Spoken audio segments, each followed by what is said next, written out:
India மற்றும் இலங்கைக்கு இடையிலான ஆழமான கலாசார பிணைப்பை நினைவூட்டும் வகையிலும் வயலின் வித்வான் வி லட்சுமி நாராயணாவின் சேவையை பாராட்டும் விதமாகவும் அமைக்கப்பட்டிருந்த பெயர் பலகையை அன்னாரின் புதல்வரான பிரபல வயலின் வித்வான் பத்மபூஷன் கலாநிதி லட்சுமி நாராயணா சுப்பிரமணியம் திரை நீக்கம் செய்து வைத்தார். இந்த நிகழ்வில் புகழ்பெற்ற பின்னணி பாடகி பத்மஸ்ரீ கவிதா கிருஷ்ணமூர்த்தி சுப்பிரமணியம், புத்த சாசன சமய மற்றும் கலாசார அலுவலர்கள் அமைச்சர் சுனில் செலவி, யாழ்ப்பாணத்துக்கான இந்திய துணை தூதுவர் செவிதி சாய் முரளி, வடமாகாண ஆளுநர் நா வேதநாயகன், யாழ் மாவட்ட அரசாங்க அதிபர் உள்ளிட்ட பலர் பங்கேற்றனர். இதனைத் தொடர்ந்து மருதனார் மட கலாசார மண்டபத்தில் கௌரவிப்பு நிகழ்வு நடைபெற்றது.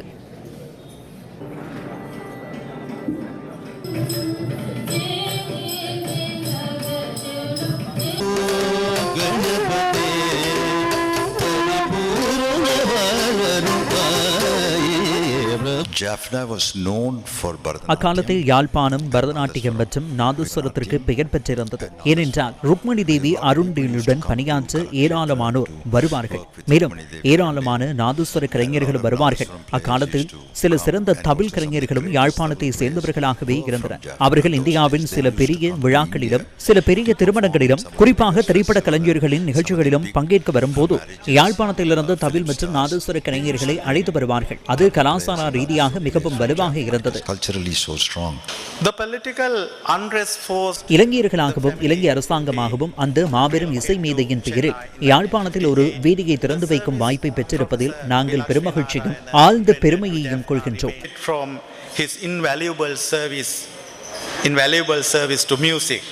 இன்று முதல் மருதனாமடத்தில் திறந்து வைக்கப்படும் இந்த வீதி வெறுமனே ஒரு போக்குவரத்து பாதையாக மட்டும் அமையாது, எதிர்கால சந்ததியினருக்கு ஒரு மாபெரும் கலைஞனின் அர்ப்பணிப்பையும் இந்திய இலங்கை நாடுகளுக்கு இடையிலான ஆழமான கலாச்சார பிணைப்பையும் நினைவூட்டும் ஒரு வரலாற்று சுவடாகவே இது நிலைத்திருக்கும்.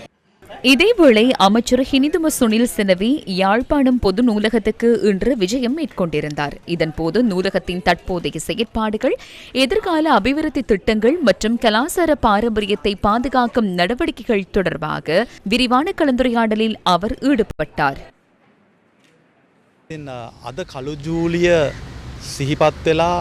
இன்று நாம் ஜூலை கலவரத்தை நினைவு கூறுகின்றோம். அனைவரின் இதயமும் கலங்கும் நாளாக ஜூலை 23 பார்க்கின்றோம். எங்கள் அரசாங்கம் வந்து 1.5 வருடங்களுக்குள் இந்த காயப்பட்ட இதயத்தை எங்களால் குணப்படுத்த முடிந்தது. அந்த உடைந்த இதயங்களை சீர் செய்ய முடிந்தது.